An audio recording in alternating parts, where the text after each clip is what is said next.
Welcome back MV Recaps. In this video, I'm going to recap one of the action thriller movie from 2019, No Mercy. Let's start the storyline. Watch out and take care. The film opens with a lady named C. Youthful getting out of her vehicle with blood smudges on her legs. She then picks up a sledgehammer and drags it across an auto shop. It's not clear what's going on, but the woman walks up to a man and uses the hammer to squash him. The next scene takes us to the past. Si Young, a martial arts champion in the Korean Special Forces who worked as a bodyguard, heads home after having been locked away in prison. She is excitedly greeted by her sister, Yoon Hae, who has autism.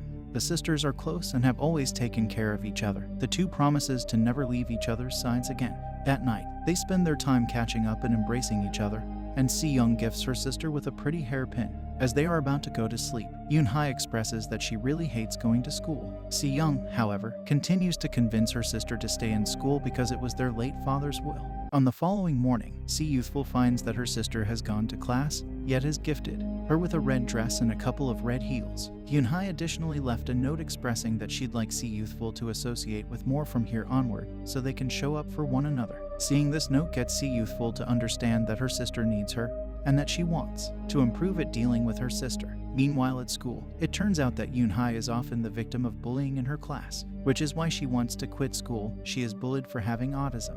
After school, the bullies coerces her into coming with them. On the other side of the story, Si Young is trying to rebuild her bodyguard career by applying to join her former team. She gets an audience with the recruiter, who admits how formidable she is as a fighter. But unfortunately, he can't hire her because she has a criminal record from attacking a man in the past. The bullies take Yoon Hae to a karaoke place and force her to change into more revealing clothes. When Yoon Hae says she wants to go home, she is instead introduced to three boys who run a shady business. The young men would mask Yoon Hae as a whore by settling on her a decision lady to connect with the more seasoned men in a lodging. Later on, the three young men would storm inside the room and profess to save Yoon Hae, while in truth the thing they're pursuing is the men's wallets so they could take the cash. The boys are sure that the older men won't call the police on them because the boys know what will happen if they are caught with underage girls. While this is happening, our main character, Si Young, keeps trying to reach her sister's phone but never gets an answer. Worried, Si Young goes to the streets to fruitlessly search for her sister.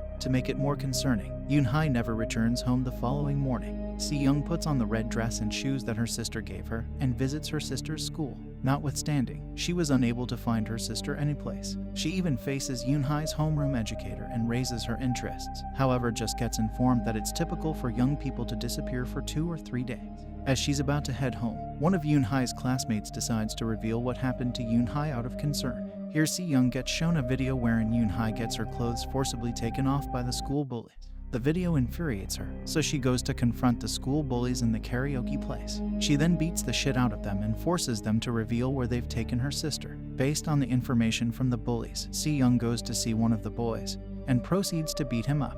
After he's pinned down on the floor, he finally reveals that they don't have Yoon Hae anymore, because just recently when they were trying to pull one of their scams and storms inside the hotel room, they found a powerful gangster named Sang Man there. The gangster refused to let Yoon Hae go and proceeded to scare the boys away, so the three left Yoon Hae just like that. The only lead they have now is the gangster's phone number from when he booked a hotel room with Yoon Hae. Si Young repeatedly tries calling the number, but doesn't hear an answer. She additionally takes a stab at revealing this to the police. However, they appear to excuse her by asking rapidly, assuming that her sister has quite recently taken off. Hearing how hard and tedious it is to demonstrate that her sister was captured causes her to choose to assume control over issues. On the opposite part of town, Sang Man the criminal is on a gathering with a human dealer as he is attempting to sell Yoon Hae for a chunk of change. During this transaction, Yoon Hae is locked in a room and is crying to be set free, but only gets a slap in the face by the trafficker's assistant. Si Young is now on an active search for her sister and goes to the address listed on the business card. She doesn't find Sang Man there, but she does meet a worker who does live there. She beats him up for information, and the man finally confesses and tells her the license plate number of Sang Man's car. After that, Si Young leaves with the worker's car keys and a stun gun. At the same time, the human trafficker finishes his transaction and goes to see Yoon Hae to force himself on her.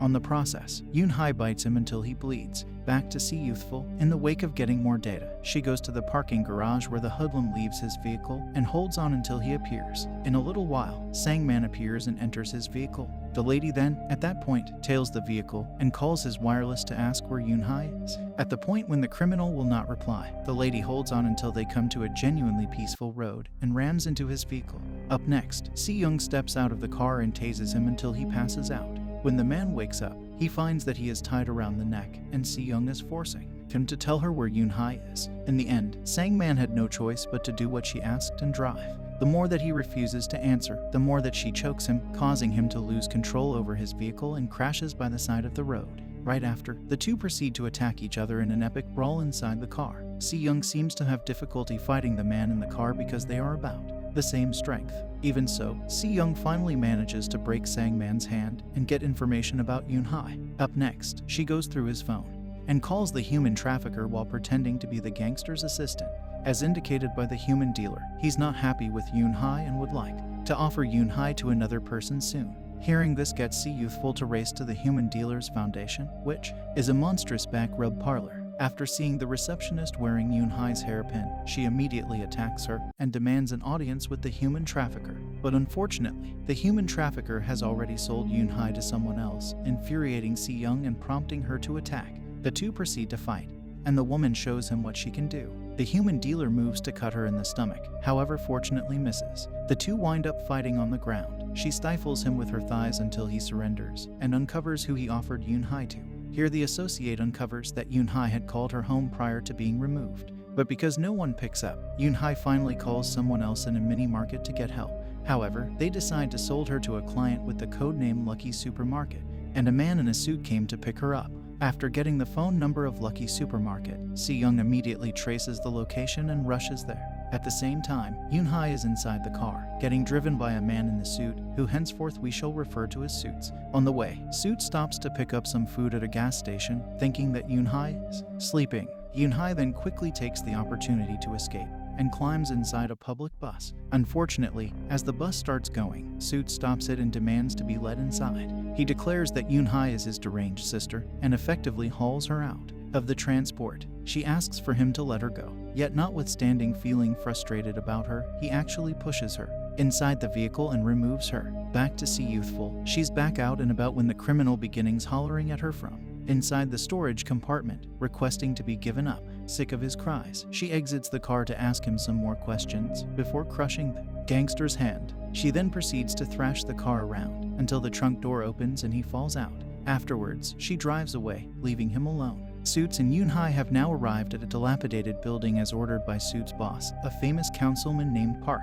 Here it is revealed that holding Yoon-hae hostage is not random after all. As it turns out, Councilman Park has unfinished business with Si-young and is kidnapping her sister to lure Si-young to come. In truth, Suits wants to help the sisters, but he is afraid of Councilman Park because the man is deadly and conniving. Interestingly, Lucky Supermarket is the name of a mini-mart near Si-young's house that her sister used to frequent. Si-young comes to the mini-market that Yoon-hae called and meets the old man who owns the mini-market. In a shocking turn of events, the old man accidentally reveals to her that he used to sexually violate Yoon-hae during the time Si-young was in prison. Si-young becomes furious at this, and with tears in her eyes, she immediately beats up the old man. Much more terrible, the elderly person was in good company on that. After Si-youthful torments and cuts off his fingers, he admits that he several companions of his used to alternate disregarding Yoon-hae. This prompts Si-youthful to visit each man and beat them generally up. She, first of all, goes to a photographic artist's studio and finds her sister's image there.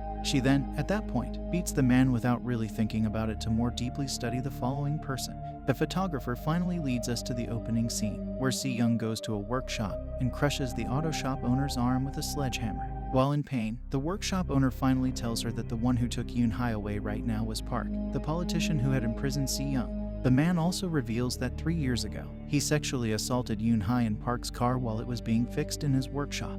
When Park's car has been repaired, the politician accidentally finds Yoon-hae's underwear. The workshop owner was contacted next, and he responded that the pants belonged to a girl with a mental disability. Since then, Park the councilman has been involved in raping Yoon-hae. That's the reason why Yoon-hae is often late coming home, which makes Si-young very worried. But Yoon-hae never said anything to her sister. One day, Si-young decides to find out why her sister often comes home late. After school, she sees Yoon-hae in a luxury car that takes her to a hotel.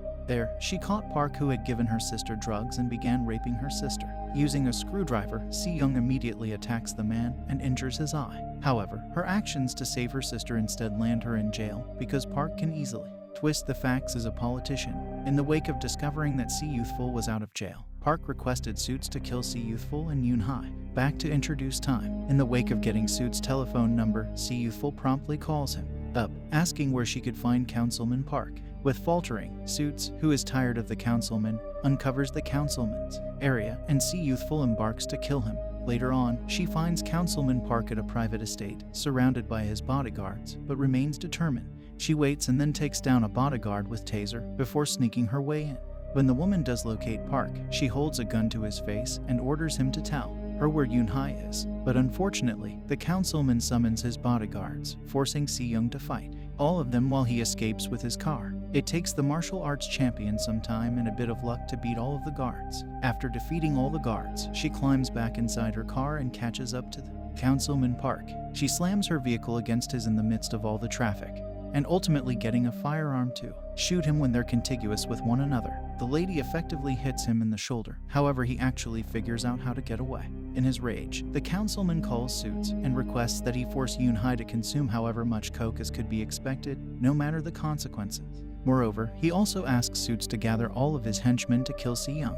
But because Suits feels sorry for the girl, he calls Si-young and finally decides to reveal Yoon-hae and his location. However, as Si-young arrives, she gets ambushed, and later on, we see Suits tied up and bloody, because the councilman found out that he was trying to help the sisters. Feeling betrayed, the councilman stabs Suits in the neck, effectively killing him. On the other side of the story, we learn that Si-young survives the ambush and is cleaning herself up in a public restroom. She then proceeds to get ready for a fight to get her sister back. Meanwhile, the councilman fixes his fake eye while he waits for Si-young to come for him. Later, just as they are about to bury Suits' body, Si-young makes her entrance by ramming into the councilman and his henchmen with her car. They smash her windows, forcing her to climb out, and proceed to try and attack her. Due to the fact that she is a skilled fighter, she is able to take them out one by one. At this point, the councilman has retreated inside where Yoon-hae is. Si-youthful continues to battle with Park's cohorts, to the place where she is overwhelmed by them. Park gladly shows Yoon-hae by the window so that her sister might be able to see, while Si-youthful at last becomes depleted and tumbles to the ground. One of the cohorts then hauls Si-youthful up and plans to cut her throat. Yet she grabs the blade away and gets back to battling them all. The gang appears to be too confident, which led to their defeat, and Si-young manages to walk away in victory. Beaten and bruised, she heads inside and sees her sister barely conscious on the couch, right when the councilman attacks her from behind. He beats her, shoves her against the wall, and manages to stab her in the gut. But with what's left of her fighting spirit, she pins him to the ground and beats him to death. Now that they're safe, she moves towards her sister, and the two share a loving embrace before heading home. On the way, Si-young keeps on clutching her bloody gut and tries to fight against pain because no matter what, she needs to get her sister home safe. Thanks for watching video.